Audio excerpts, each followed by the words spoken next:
Kroger merger strikes again. Yes, and it's not Albertsons this time that has some belly aching. So, if you are not familiar with the Kroger Albertsons merge, part of their plan was in certain cities where they had multiple stores, they were going to sell those stores off to C&S Wholesale Grocers. Now, yes, C&S Grocers does have about 20 Piggly Wiggly stores, but they were due to purchase 600 ish grocery stores from Albertsons and Kroger, mostly Albertsons stores.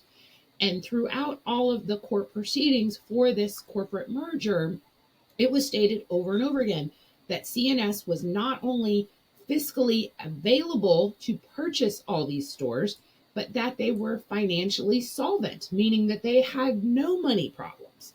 So imagine the surprise when CNS Wholesale Grocers filed with the Vermont Department of Labor to give notice that they are planning layoffs in their Brattleboro location, which is a distribution center for them.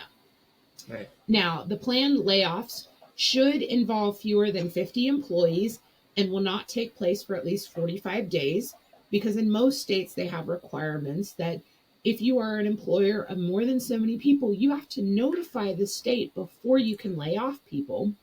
Right. And then, so now that the merger is dead, that it's not happening, does anybody else kind of find it weird that CNS is having to lay off employees?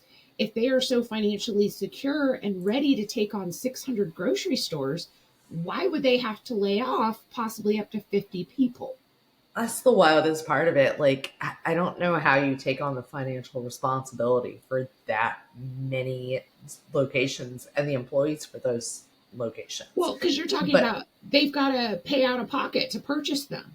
And then they would have to pay out of pocket to change all the branding because just because you bought Albertsons stores, you can't leave Albertsons name on it.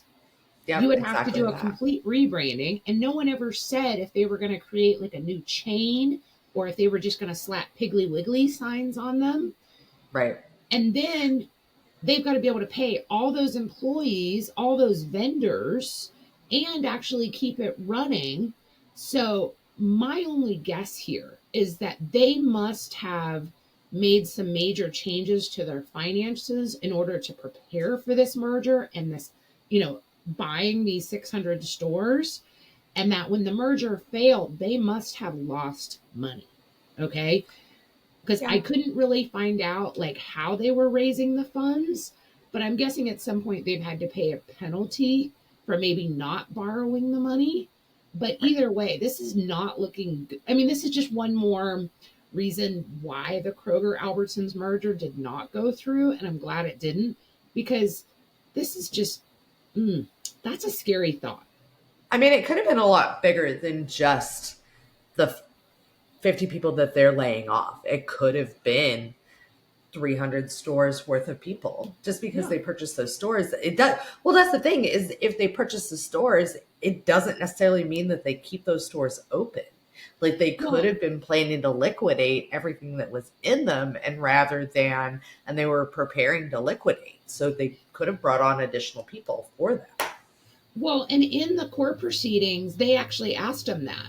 Like basically, are you buying these at bargain prices and then going to flip it to where they sell like all the equipment, the building leases, all that kind of stuff? They said, oh no, we're not doing that.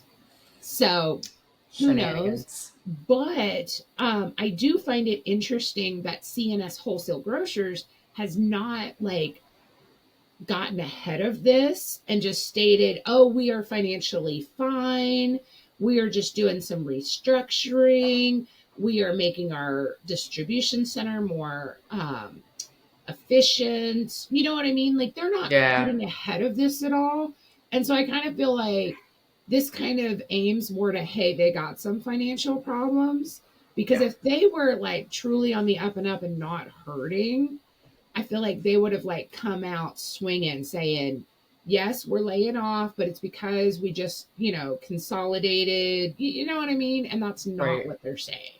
Or at least not right away. And the longer you wait to come out with like a PR spin, the more it looks like a spin. Yeah, exactly. Instead of just a response to the situation itself. I think the deal was shady to begin with, and this just kind of lends more credibility to that thought process. And so then does this also benefit Albertsons? Because, Albertsons is back suing Kroger, saying that Kroger purposely made bad decisions like picking CNS wholesale grocers. And so is this just kind of making Albertsons' case better for them? Because Potentially. now they can show, hey, the merger didn't go through and now CNS is laying off 50 people. How financially solvent were they? And how good of a choice were they to be the ones to buy off all these divested stores?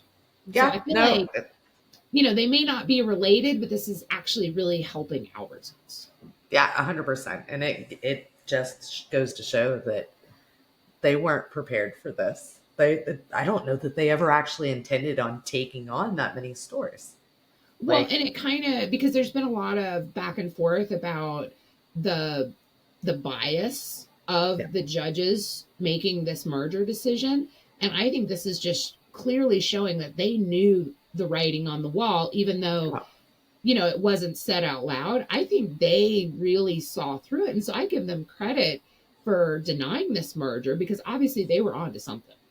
100%. They had the foresight that we genuinely needed for them to have in this scenario. And I think the customers and the people who live close to those stores won out on this merger dying where it did.